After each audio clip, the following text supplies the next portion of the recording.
గోదావరిఖని ప్రభుత్వ ఆసుపత్రిలో కాంట్రాక్టు కార్మికులకు కాంట్రాక్టర్ జీవో ప్రకారం జీతాలను ఇవ్వడం లేదని రాష్ట్ర ప్రధాన కార్యదర్శి తోడేటి శంకర్ ఆరోపించారు. ఈ మేరకు గోదావరిఖనికి వచ్చిన జిల్లా కలెక్టర్ కోయ శ్రీహర్షకు ప్రభుత్వ ఆసుపత్రి సూపరింటెండెంట్కు తోడేటి శంకర్ గౌడ్ మెమోరాండం సమర్పించారు. ఈ సందర్భంగా ఆయన మాట్లాడారు.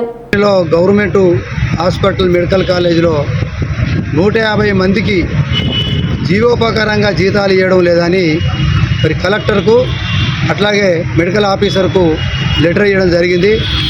కాబట్టి జీవోపకారంగా జీతాలు ఇవ్వకుండా కాంట్రాక్టర్ అనే వ్యక్తి 11,000 రూపాయలు ఇచ్చి చేతులు దులుపుకుంటున్నాడు.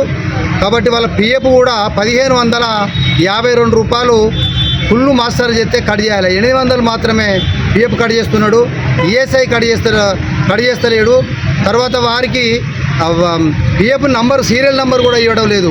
కాబట్టి గత 3 సంవత్సరాలు ఆ కాంట్రాక్టర్ అయిపోయే పీరియడ్ అయిపోయింది. ఇప్పటి వరకు కూడా వాళ్ళ జీవో ప్రకారంగా ఇస్తలేరు అనేది ఇలా కాంట్రాక్టర్ కార్మికులు అందరూ మరి ఎంత మొర్ర పెట్టుకున్నా ఎవరు పట్టించుకున్న పాపాన పోలేదు.